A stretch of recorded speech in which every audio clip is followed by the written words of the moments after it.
अस्सलामुअलैकुम। Straight talk में खुशामदीद। आपके साथ मैं हूं आयशा बख्श। पाकिस्तान ने बलूचिस्तान पर हमले के जवाब में ऑपरेशन मर्ग बरसरम 4 के जरिए ईरान में मौजूद दहशतगर्दों के खिलाफ कार्रवाई की है। तर्जुमान दफ्तर खारिजा के मुताबिक पाकिस्तान ने अलसुबह ईरान के सूबा सिस्तान में दहशतगर्दों की मखसूस पनाहगाहों को निशाना बनाया। पाकिस्तान की कार्रवाइयों में मुतअद्दिद दहशतगर्द मारे गए। पाकिस्तानी दफ्तर खारजा के तर्जुमान ने मजीद बताया कि संगीन खदशात पर अमल न होने की वजह से नाम निहाद सिर्फ 4 बेगुनाह पाकिस्तानियों का खून बहाते रहे। बलोचिस्तान में जारी शोरिश के पस मंजर में सिर्फ 4 बलोच मुसल्लह बागियों के लिए मुस्तामिल एक इस्तिलाह है, जिन्हें कभी मज़ार या मज़ारान कहा जाता है। इन बागियों ने पाकिस्तान के खिलाफ मुसल्लह जद्दोजहद शुरू कर रखी है। पाकिस्तान में नाम निहाद आज़ादी पसंद मुसल्लह बलोच तंजीमें अपने आप को सिर्फ 4 कहती हैं, जो ईरानी सरजमीन पाकिस्तान में दहशतगर्दी के लिए इस्तेमाल करती आ रही हैं। ईरान दुनिया में पहला मुल्क था जिसने पाकिस्तान को तस्लीम किया, जबकि पाकिस्तान पहला मुल्क था जिसने 1979 के इनकलाबे ईरान के बाद वहां की हुकूमत को तस्लीम किया था। पाकिस्तान और ईरान ने 1950 में फ्रेंडशिप ट्रीटी पर भी दस्तखत किए थे। अफगानिस्तान में 90 की दहाई में जब अफगान तालिबान ने हुकूमत कायम की, तब पाकिस्तान और ईरान ने 2 रास्ते इख्तियार किए। ईरान ने शिमाली इत्तेहाद, जबकि पाकिस्तान ने मुजाहिदीन का साथ दिया।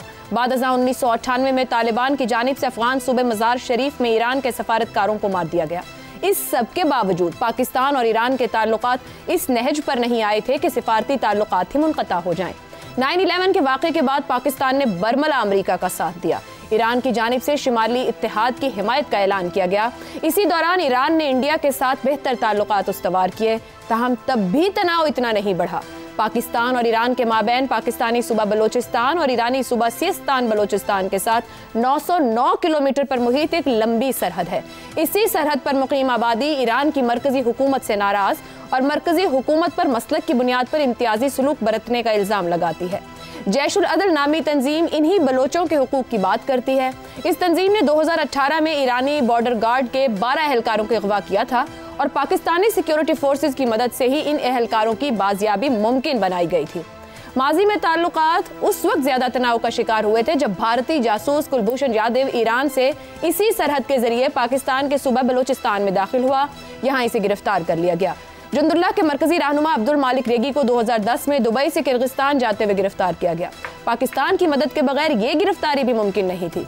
पाकिस्तान के इस तमाम ताउन के बावजूद ईरान ने अपनी सरजमीन में पनाह लिए बलोच दहशतगर्द तंजीमों के खिलाफ पाकिस्तान के साथ कभी खुलकर ताउन नहीं किया।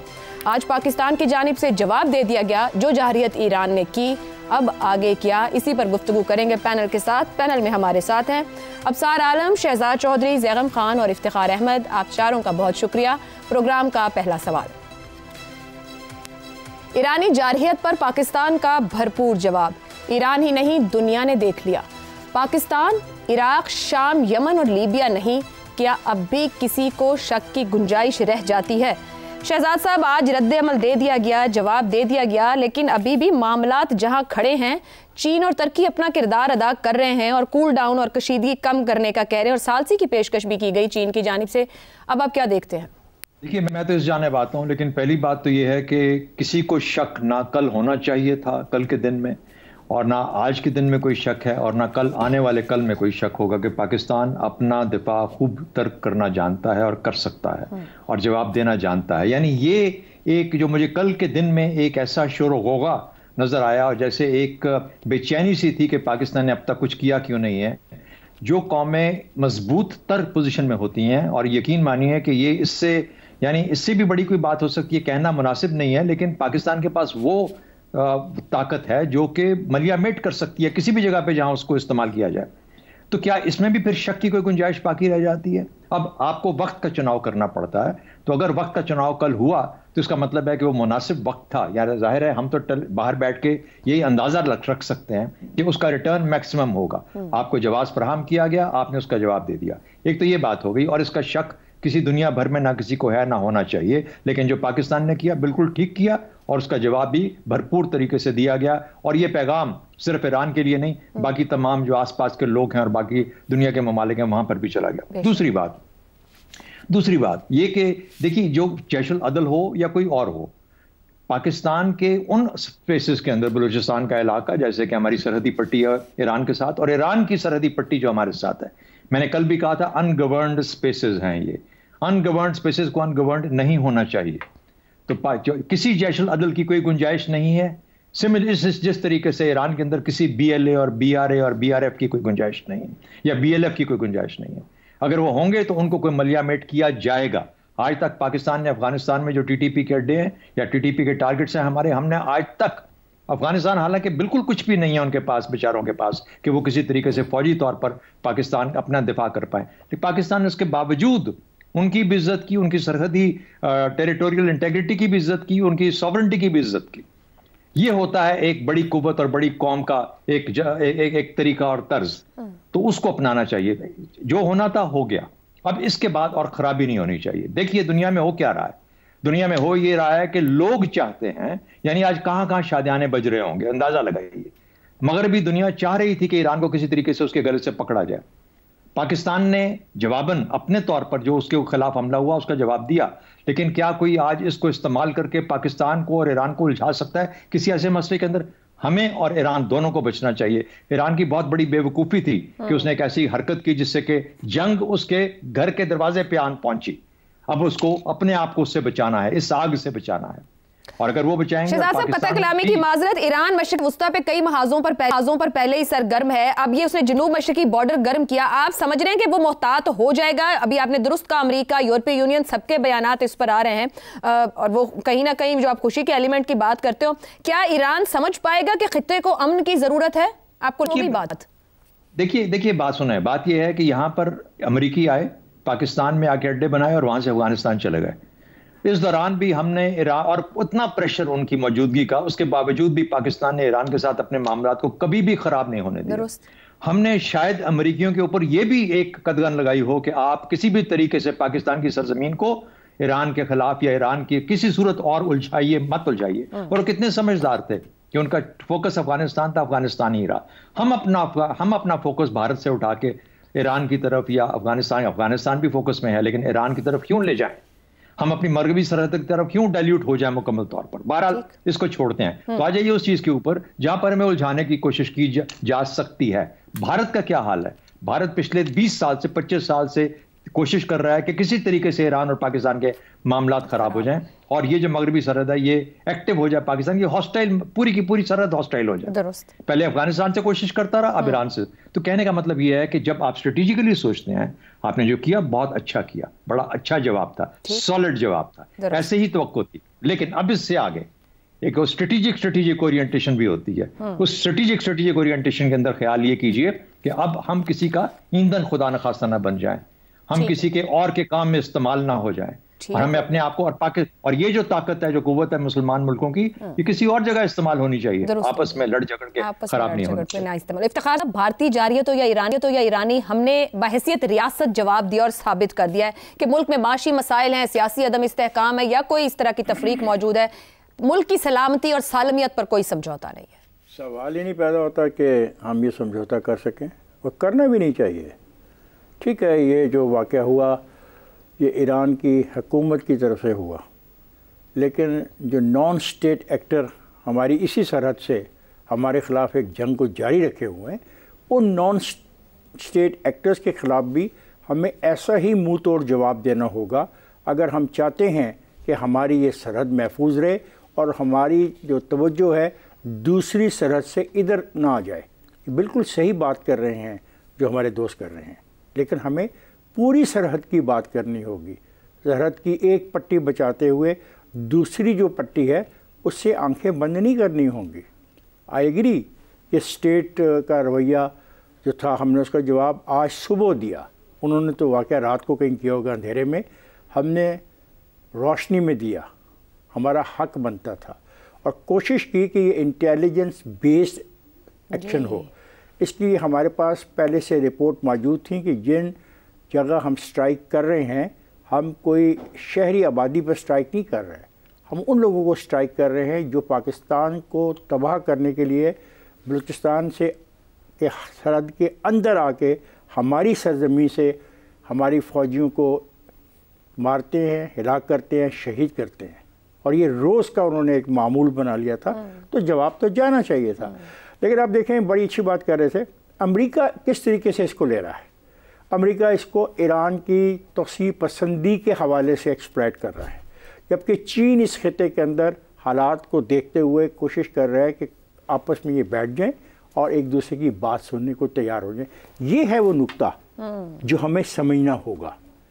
क्या हम उस इंतहा पसंदाना रवैये के शिकार हो जाएंगे जिसकी अमेरिका ख्वाहिश कर रहा है, क्योंकि वो ईरान के ख़िलाफ़ है, वो ईरान को पसंद नहीं करता, वो ईरान को नुकसान पहुंचाना चाहता है और हमारे इस हरकत से वो क्या फ़ायदा उठाना चाहता है। और ये बात भी काबिल तवज्जो है कि हमें यहाँ तक तो ठीक है, अगर हम टिट फॉर टैट ना करते तो हमारे जो बड़े बदकिस्मती की बात है कि हमारे मुल्क में बैठे हुए वो लोग जिनको शायद इस रियासत से मोहब्बत ख़त्म हो गई है, उन्होंने वो शोर मचाया हुआ था सोशल मीडिया पे कि आप उसका अंदाज़ा नहीं कर सकते। तो उन लोगों के लिए ये बात वाज़ेह करनी जरूरी थी और ये बात बिल्कुल ठीक शहजाद साहब ने कही। हम जंग नहीं करना चाहते, हमें जंग नहीं करने, लेकिन अगर किसी को गलतफहमी है कि हमारे पास हथियार नहीं है, नहीं हथियार नहीं है, या हमारे पास वो उस नोयत के हथियार नहीं है, हम एक बर आज़म से दूसरे बर आज़म तक पहुंचने की सलाहियत रखते हैं और ये बात समझ लेनी चाहिए और नहीं हमें मजबूर किया जाए कि हम इस सलाहियत का इससे बढ़कर भी एक्सरसाइज करें इख्तियारात को। तो मैं तो अमन पसंद आदमी हूँ, लेकिन अमन इज्जत की बुनियाद पे होता है, बराबरी की बुनियाद पे होगा, वैसे नहीं होगा। पाकिस्तान एक अमन पसंद मुल्क है और इज्जत बराबरी के साथ ही हमसायों के साथ ताल्लुकात चाहता है। ज़ैगम साहब, गुज़िश्ता रोज़ हमने बात की कि किस हद तक और कितना रद्द-ए-अमल होना चाहिए, आज जवाब दे दिया गया। अफगानिस्तान में टीटीपी और हामी ग्रुप्स मौजूद हैं, अफगान तालिबान भी ताउन नहीं करते, वहां से हमले किए जाते हैं। ईरान जैसी बाकायदा रियासत को आज बता दिया गया कि गैर ज़रूरी तौर पर हमें ना छेड़ा जाए, तो फिर जो दुश्मन अफगानिस्तान में बैठा है उनके खिलाफ भी तो कार्रवाई होनी चाहिए। आयशा साहबा, अगर मैं ईरानी होता तो आज के दिन में आपसे एक शिकायत करता। फ़र्ज़ करें मैं ईरानी हूँ, आप पाकिस्तानी हैं, कि ठीक है हमने हमला किया, आपने रिटेलिएट किया, लेकिन ये बताएं कि आपने जुगत क्यों मारी हमें। जो मर्गबर शर्मचार है, ये आपने अपने ऑपरेशन का नाम रखा। हमारा सबसे बड़ा नारा है मर्गबर अमेरिका, और आपने मर्गबर शर्मचार ऑपरेशन का नाम रख के हमले के साथ हमें जुगत भी लगा दी। देखिए, इस ऑपरेशन के हवाले से मैं 3 बातें कहना चाहता हूं जिसमें आपके सवालों का जवाब भी आ जाएगा जी। पहली बात यह है कि ऐसा ऑपरेशन फौरी तौर पर नी जर्क रिएक्शन के तौर पर नहीं हो सकता। यह जाहिर करता है कि इस मंजरनामे की भी तैयारी कर ली गई थी, जो किसी भी एक अच्छी फ़ौज के लिए ज़रूरी होती है कि हर किस्म के मंजरनामे की वो पहले से तैयारी की हुई हो उसने। तो इस मंजरनामे की मुकम्मल तैयारी थी, बिल्कुल उस तरह जिस तरह के बालाकोट वाक़े का जो मंजरनामा था उसके लिए भी फ़ौज ने पहले से तैयारी कर रखी थी। तो ये बहुत बड़ी कामयाबी है। और दूसरी बात इससे जो निकलती है वो ये है कि ईरान ने जो नैरेटिव बनाया हुआ था कि पाकिस्तान से उसकी तरफ दहशतगर्दी होती है, हालांकि हकीकत ये है 80 की दहाई से ईरान पाकिस्तान के अंदर दहशतगर्दी में मुलव्वस है, और इस वक्त भी पाकिस्तान में जो इंसर्जेंसी चल रही है बलूचिस्तान में, इसकी पनाहगाहें उसने दी हुई हैं। ये नैरेटिव इतना कामयाब था कि हमारे एक साबिक वज़ीर आज़म इमरान खान साहब ईरान में बैठ के अपने गुनाहों की जो है वो माफ़िया मांग आए, और कोई उन्होंने बैलेंस कायम करने की कोशिश नहीं की। वो किसी भी पाकिस्तानी सरबराह की तरफ से एक अफसोसनाक फ़ॉरेन पॉलिसी की परफॉर्मेंस थी। पाकिस्तान ने यह दिखा दिया, नाम बता दिए, साबित हो गया कि वहाँ BLA और BLF की पनाहगाहें मौजूद थी। ईरान ने तस्लीम कर लिया। बिल्कुल ऐसा। अब यहाँ से अगली बात है, अगली बात यह है कि हम जंग ना करना चाहते थे, ना करना चाहते हैं। ईरान के बारे में हमारी पॉलिसी, मेरा नहीं ख्याल उसमें कोई चेंज आई है। ईरान को हम हॉस्टाइल नहीं समझते, हमारे कोई बुनियादी तज़ादात नहीं है, हमारा कोई ज़मीन का झगड़ा नहीं है, बल्कि इस वक्त इत्तफाक से हम दोनों मुल्कों के दरमियान में बहुत सी कन्वर्जेंस पैदा हो रही है। बेशुमार फ़ॉरेन पॉलिसी के ऐसे ऑब्जेक्टिव हैं जिन पे हम एक नुक्ता नज़र पर आ रहे हैं। इसी तरह दहशतगर्दी पर भी कोई ऐसी बात नहीं कि वो BLA को पनाह दे के पाकिस्तान से कुछ हासिल कर लें, या अगर पाकिस्तान में किसी की पनाह गए तो उसको पाकिस्तान से कोई फ़ायदा है। ठीक, तो यहाँ से एक नुक्ता आगाज़ होना चाहिए। हमने अपनी सॉवरेनिटी की प्रोटेक्शन कर ली। ईरान हमारे घर की दीवार तोड़ के अंदर घुसा, हमने उसे रास्ता नहीं बनाना दिया, हमने उसकी दीवार तोड़ के दिखा दिया कि दिस इज़ नॉट ऑन। अब दोनों को अपनी अपनी दीवार के अंदर रहना चाहिए। दुरुस्त, अब ईरान को एस्केलेशन की जरूरत नहीं है। और मैं समझता हूँ ईरान ने जो तस्लीम किया है कि जो हमला हुआ इसमें गैर मुल्की मारे गए, अब ये बड़ी वाज़े तौर पर अपने मुल्क को पैगाम है कि वो अपने लोगों को मुश्तिल नहीं करना चाहते। उन्होंने लोगों को बताया कि जो हमला हुआ है ये हम पर नहीं हुआ, हमारे लोग नहीं थे, ये पाकिस्तानी टेररिस्ट ही थे। तो इसका मतलब ये है कि ईरान इस वक्त एस्केलेशन नहीं चाहता। ये उसके अंदर, और ये मेरे ख्याल में बहुत ही अच्छी बात है ईरान ने ये काम शुरू किया। अब ईरान को पहल करनी चाहिए ताल्लुकात बेहतर करने में, पाकिस्तान को भी आगे बढ़ना चाहिए। दहशतगर्दी के बारे में हमें एक रीजनल अप्रोच की ज़रूरत है, दुरुस्त हो गया। क्योंकि अफ़गानिस्तान का मसला बहुत संगीन है। वहाँ पे अफ़गान हुकूमत, रियासत बाकायदा TTP को इस्तेमाल कर रही है। हम जानते हैं कि ये जो इस्लामी दहशत जो इनकी दहशतगर्दी है, मजहबी दहशतगर्दी है, इसमें बैत का क्या मतलब होता है। ठीक, TTP तालिबान का हिस्सा है और तालिबान के लिए इसमें भी एक लेसन होना चाहिए। पाकिस्तान की रिजॉल्व क्या है। अब हम मशरकी सरहद की वजह से एक बेइंतहा रियायत मगरबी सरहद पे नहीं दे सकते, क्योंकि अब मगरबी सरहद हमारे लिए मशरक से ज्यादा खतरनाक बनती जा रही है। ठीक है जी। अफसार साहब, ईरान पाकिस्तान का डिक्लेयर दुश्मन नहीं है, एक गलती हुई, हमारी तरफ से जवाब दे दिया गया। चीन, अभी तुर्की, रशिया की जानिब से भी कहा जा रहा है कशीदगी कम करें। अब आगे क्या दोनों जानिब से अब बैठ के टेबल टॉक पर आ जाना चाहिए? देखिए, दोनों जानिब से क्यों, पाकिस्तान ने बहुत मैच्योरिटी का सबूत दिया है और एक बगैर किसी वजह के ईरान ने एक हमला किया और प्रोवोक किया, उसने सिचुएशन को, पाकिस्तान को प्रोवोक किया।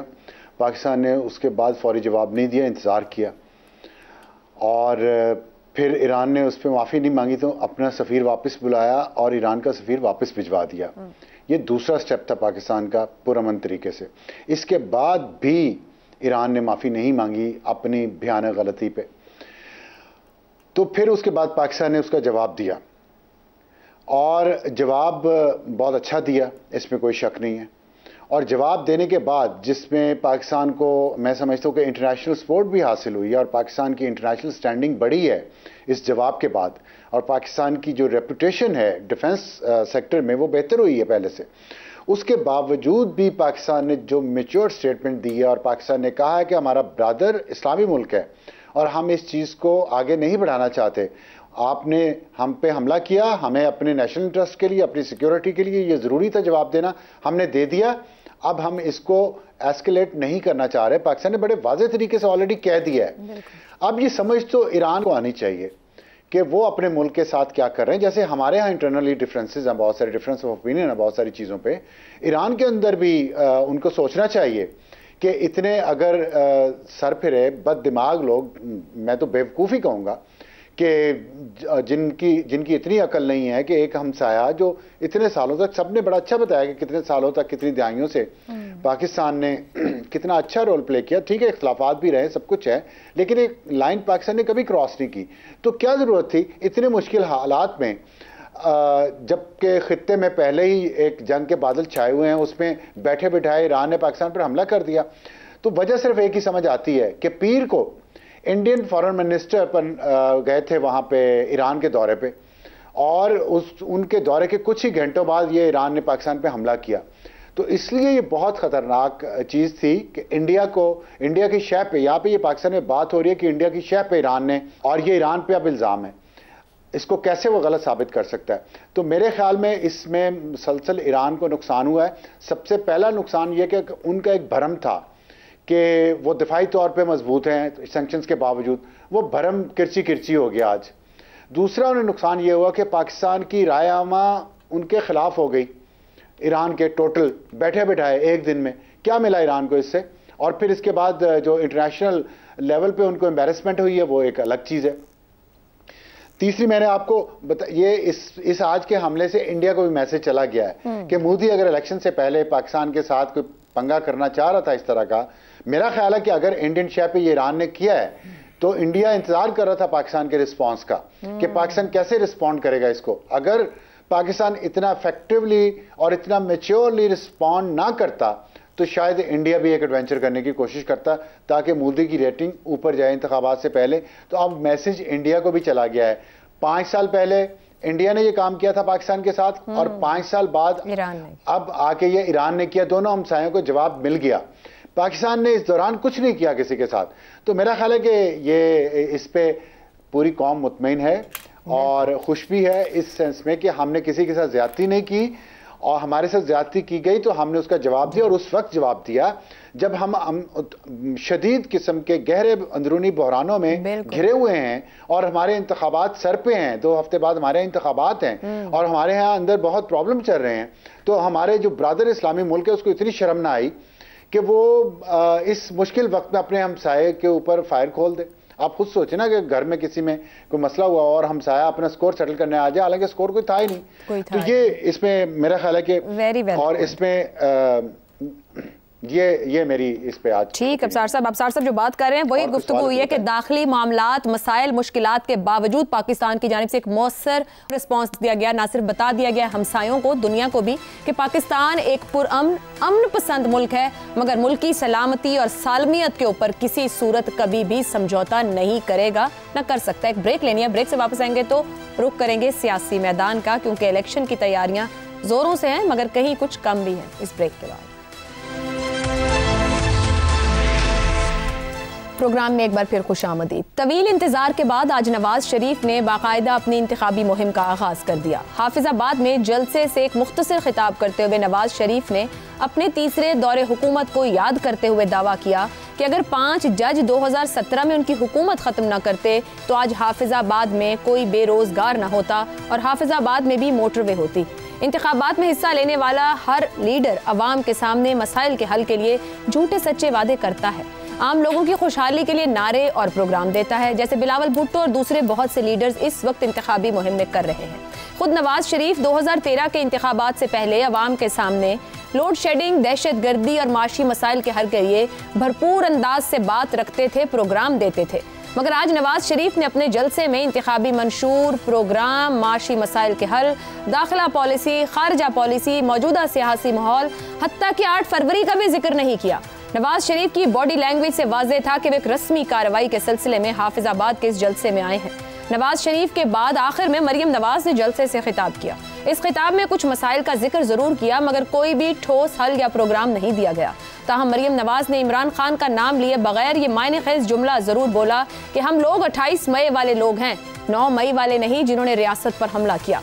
नवाज शरीफ की इंतखाबी मुहिम के आगाज से ये सवाल पैदा हो रहा है कि वो कौन सा ऐसा इत्तेमाद है कि जिसके बायस नवाज शरीफ 8 फरवरी के इंतखाबात जीतने के लिए अवाम के सामने ना ही मौजूदा मसाइल का जिक्र कर रहे हैं, ना ही कोई हल दे रहे हैं, ना ही कोई ठोस प्रोग्राम या मंशूर सामने रख पा रहे हैं। क्या नवाज शरीफ और नून लीग जरूरत से ज्यादा इत्तेमाद का शिकार नजर आ रही है? इसी पर पैनल की राय लेंगे। सवाल इस तरह से, 40 साल सियासत, 3 बार के वजीर आजम, 4 साल जिला वतनी के बाद वापसी, 20 दिन बाद इंतखाबात, सर्द मोहरी से इंतखाबी मुहिम का आगाज, नवाज शरीफ का किसी वादे, मंशूर, प्रोग्राम से आरी मुख्तसर खिताब। क्या नवाज शरीफ जरूरत से ज्यादा पुरएतमाद हैं? जैगम साहब, देखिए वो ट्रेन होती है ना, बाज़ात वो स्लीपर ट्रेन होती है जिसमें वो सोने की जगह होती है, सारी बर्थ कहते हैं शायद जी। तो कराची का टिकट कटा के लोग उसमें सो जाते हैं और कराची उतर जाते हैं। ऐसा लगता है मुस्लिम लीग नवाज को इक़्तिदार की स्लीपर ट्रेन पे चढ़ गई है और जाके उसमें सो गई है और वो कहता है अब इस्लामाबाद आएगा तो उतर जाएंगे। इस तरह का कुछ एटीट्यूड इस पार्टी में नज़र आ रहा है। और मियाँ साहब, देखिए मियाँ साहब जो थे, he was known for his killing instinct. मियाँ साहब ने अपनी पूरी सियासत एडवर्सेरियल पॉलिटिक्स पर खड़ी की, अपना पूरा करियर आप देखिए 1985 से लेकर और आखिर तक। दरमियान में मुसालियत का कुछ पीरियड ज़रूर आया है, लेकिन अभी वो इतने बुझे हैं कि इस वक्त उनका जो एक बड़ा मद्दे मुकाबिल है उसको उन्होंने तो नहीं, एम्पायर ने नॉकआउट कर दिया है।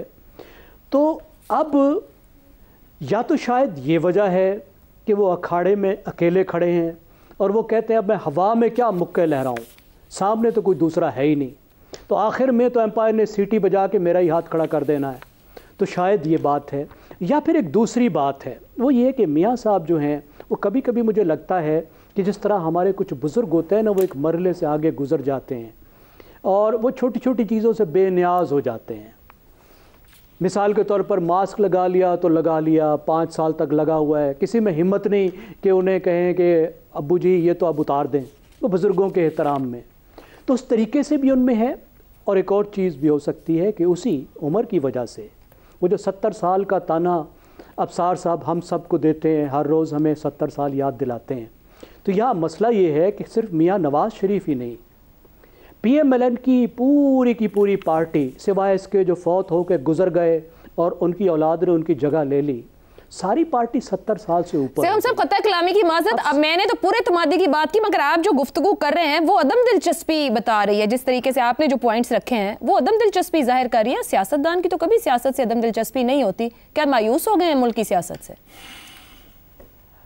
देखें, आप में एनर्जी उस वक्त आती है जब अपनी तवानाई से, अपने ज़ोर से, अपनी पॉपुलैरिटी से मैच जीत रहे हों। जैसे मैंने अर्ज़ किया, अगर आप अखाड़े में अकेले खड़े हों तो आप में कहाँ से मोटिवेशन आएगी, कहाँ से आप में एनर्जी आएगी?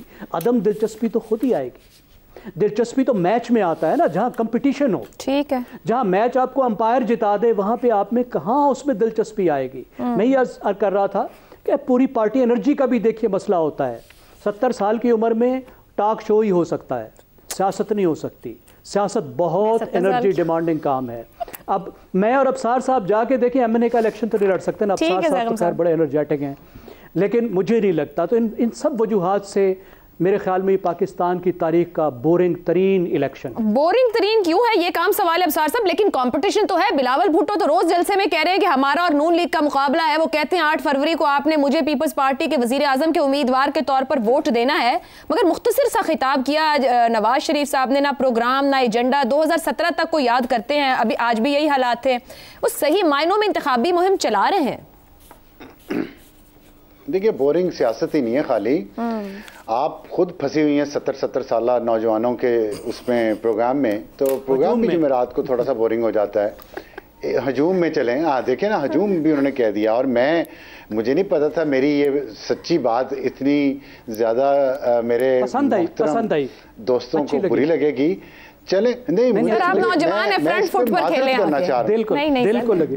देखिए, मैं इस पे मदद करना चाह रहा हूँ। क्यों? पता क्यों? नहीं, दिल को लगी, अच्छी लगी, बुजुर्गी अच्छी चीज है। था उस दिन रात को मेरी डिनर पे मुलाकात हुई जैगम साहब से, तो बिल्कुल 35-36 साल के लग रहे थे और उस हजूम में नुमाया थे। और आज मैं बैठा टीवी समा चैनल लगाया मैंने, तो 4-5 बजे मैंने देखा एक 36-37 साल का लड़का वहाँ पे बैठा प्रोग्राम कर रहा है। मैंने गौर से देखा तो मेरे बड़े मोहतरम भाई इफ्तिखार अहमद साहब थे वो। तो मैं कल के अपने अल्फाज वापस लेता हूँ। हमारे जो एनालिस्ट हैं वो जितने भी, मैंने वो वैसे मजाक में बात की थी, 70 साल के कहाँ हैं सारे, ये तो बड़े 30s में हैं, अभी 40s में होंगे मैक्सिमम।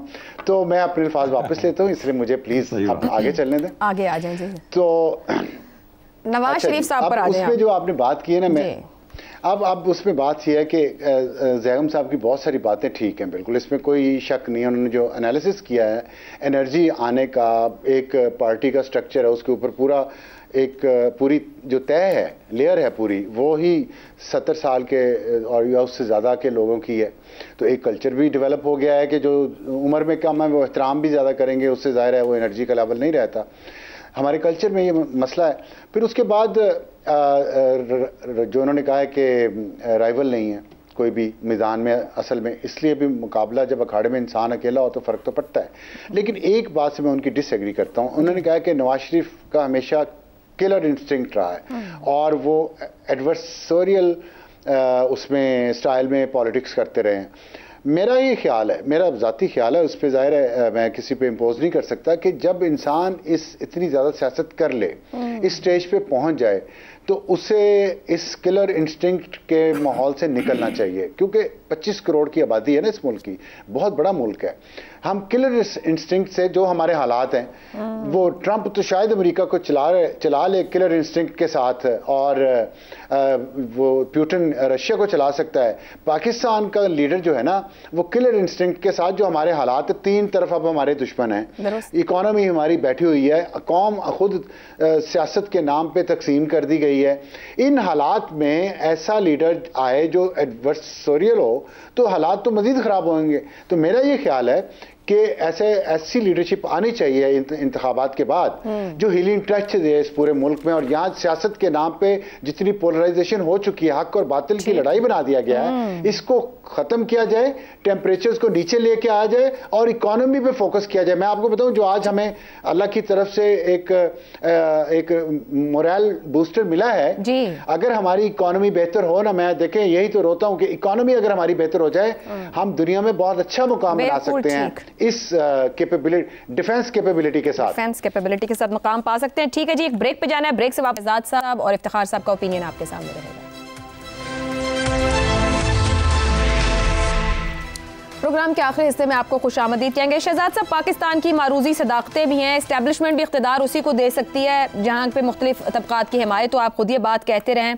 नून लीग की गैर मकबूलियत वजह है क्या है? नवाज शरीफ का इस सर्द महरी का रवैया कि 17 से आगे की ना वो कहीं बात करते हैं, ना 17 से आगे वो समझते हैं कि नून लीग कहीं है। जहाँ उन्होंने मज़ाहमती बयानियाँ छोड़ा, कोई सियासी बात या सियासी बयानियाँ भी नहीं लोगों को दे रहे, इलेक्शन की बात भी नहीं करते। मेरा ख्याल है तकरीबन तमाम बातें तो जो हो गई हैं, जैगम साहब ने और अफसार साहब ने बिल्कुल ठीक, मैं एग्री करता हूं उनकी एनालिसिस से। मेरी नज़र के अंदर भी उनकी उम्र और उनकी सेहत और ये जो 4 साल की दूरी रही है ना उनकी पाकिस्तान से, ये तीनों चीज़ें मिला के एक अदम दिलचस्पी का बायस बनी हैं, चीज़ें नज़र आता है। अच्छा, जो पिछला दौर था 2017 तक का भी, उसमें भी एक जिसे कहते हैं रिमोट प्राइम मिनिस्टरशिप इन्होंने की थी।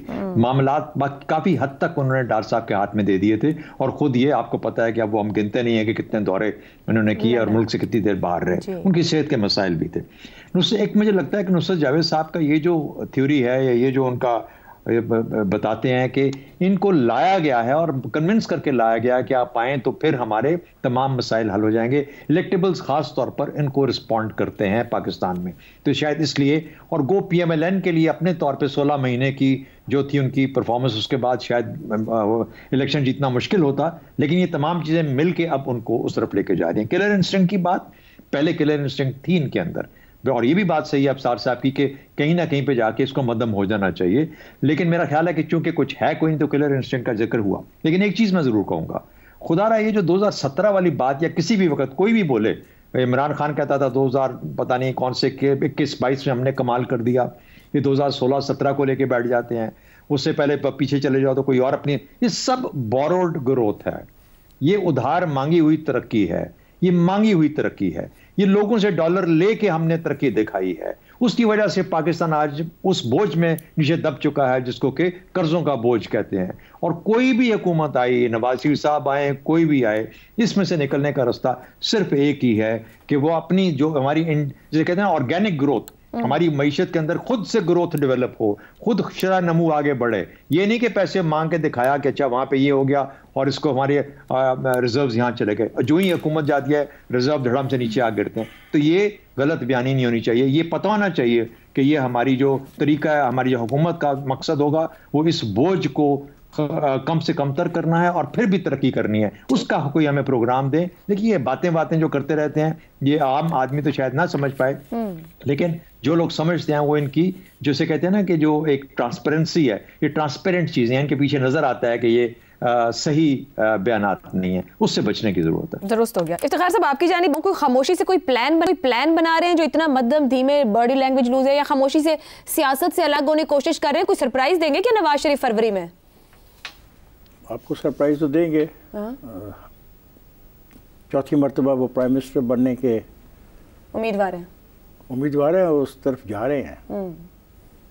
ये बताया नहीं आज लोगों को कि नून लीग का उम्मीदवार मैं हूँ। तो कहाँ पे जलसा कर रहे थे? PTI के जलसे से खिताब कर रहे थे। नहीं, नून लीग खुदा का खौफ करें आप, लेकिन वोटर तो हर तरफ का आता है ना। सवालात आप करते हैं। अच्छा, वो PTI का जलसा नहीं था, वो पाकिस्तान मुस्लिम लीग नवाज का जलसा था। झंडे थे, मैंने वहाँ पे देखे बहुत सारे, हज़ारों की तादाद में झंडे देखे मैंने। जलसा मैं देख नहीं सका इसलिए कि उस वक्त मैं अपने एक प्रोग्राम में उलझा हुआ था और इनके आपने उनकी बॉडी लैंग्वेज नोटिस की? उन्होंने कोई इलेक्शन पे बात, कोई मंशूर, कोई प्रोग्राम? उनके जलसे की वजह से मेरा प्रोग्राम जो है वो मुतासर हो रहा था। मैं ये कोई गम नहीं है। एक बात मैं भी महसूस कर रहा हूँ, I would like to share with you. मैंने महसूस किया कि मियां साहब ने आज जो रोल अपनाया है, क्या वो आने वाले कल के रोल की झलक है, प्रोमो है? हाँ, ये भी सवाल है। मरीम नवाज की खिताब आखिर में थी और हम भी बात कर रहे थे। चौथी दफा वो प्राइम मिनिस्टर बन सकते हैं। कि ऐसा तो नहीं कि चौथी दफ़ा प्राइम मिनिस्टर बनने के बाद ये साबित करने के बाद कि वो बनने की सलाहियत रखते थे, उनके पास वोट थे, उनके पास इलेक्टेबल थे और वो इस इलेक्शन मुहिम में कामयाबी हासिल कर सकते थे। मुमकिन है वो कहें कि अब वक्त बदल रहा है और मैं अपनी इस जिम्मेदारी से पीछे हटना चाहता हूँ और पार्टी के सरबराह के तौर पे जिसको आप देख रहे हैं कि वो रोल प्ले कर सकते हैं, उन्होंने प्ले किया, उस पे वापस चले जाएं, ये भी तो मुमकिन है। क्योंकि जिस तरीके से वो कुर्सी पे बैठे थे और सोच रहे थे, वो मेरे लिए भी हैरानकुन था। मुझे नहीं पता कि उनकी सेहत का क्या हाल है। डॉक्टर्स ने लंदन में उनसे ये कहा था कि वो ज़्यादा अपने आप को थका देने वाले अमल से दूर रखें। और जब से वो पाकिस्तान आए हैं, आपको हैरानगी होगी कि माँ सवाए 180H की वो मीटिंग्स जिसमें उन्होंने भरपूर शिरकत की, वो लोगों से मिल नहीं रहे। हार्डली 1 या 2 डेलीगेशन मिले हैं इन 2 महीनों में जाके जाती उम्रा में। 3 महीने हो गए। 3 महीने। तो क्यों ऐसा कर रहे हैं? क्यों कर रहे हैं? ये तो ये सवाल हमारा हक बनता है और हम कोशिश करेंगे कि उनके तर्जुमान हम इस सारी सूरत हाल के बारे में आगाही दें कि क्या उनकी सेहत अच्छी है, क्या ऐसा तो नहीं कि उनको ऐसे ही मुश्किलात हैं सेहत की जिस बना पर वो इस किस्म का रोल अपनाने को तैयार हैं। क्योंकि आज वाकई हैरानकुन बात थी कि वहाँ पे गए हैं और वो इलाका है हाफिजाबाद का जो टोटली इस वक्त उनके पास है। ये तारर्स जो हैं, इन्होंने तो ऑलमोस्ट वो इलाका टेक ओवर कर लिया। आप किसी तारर का भी नाम लें, सायरा तारर को देख लें, आप ये जो सेनेटर तारर हैं उनको देख लें, आप शायद तारर साहब जो जॉब करते हैं आप उनको देख लें, आप वो जो लाहौर से बिलावल के मुकाबले में इलेक्शन लड़ रहे हैं उन तारर साहब को देख लें। तो वहाँ पे सारा मजमू उनका था, उनके चाहने वाले थे। लेकिन एक सेकंड, लेकिन आपने जो सवाल किया मुझे इसका ज़रा जवाब देने दीजिए। आपने ये कहा कि सर्द मोरी से इंतखाबी मुहिम का आगाज़, मैं आपसे इत्तफाक नहीं करता। ठीक है। और दूसरा है कि मुख्तसर ख़ता, बिल्कुल आपने दुरुस्त कहा। आखिरी बात मुझे समझ नहीं आ रही कि ज़्यादा पुरएतमाद है। वो पुरएतमाद हैं, ये लफ्ज़ ज़्यादा आप जानबूझ के लिखते हो और फिर आप कहते हो कि पता नहीं कोई एम्पायर होता है और एम्पायर ने को कह दिया कि दंगल नहीं होगा, तुम अकेले जंगल में आ गए हो। ऐसी बातें नहीं है। ठीक है। He will be the prime minister 4th time. लेकिन अगले सवालात बड़े अहम हैं। How will he continue? क्या उसने फैसला कर ली है कि ये अब नई पीढ़ी को, नई जो आने वाली जनरेशन है, ये पावर उसके हवाले करनी है। बड़ी अहम बात है कि आज के खिताब में मुस्लिम लीग नून को दे दिया गया है और बता दिया गया है कि मुस्लिम लीग नून का आगे लीडर कौन है। आज के प्रोग्राम से इतना ही। चारों मेहमानों का शुक्रिया, इजाज़त दीजिए, अल्लाह हाफ़िज़।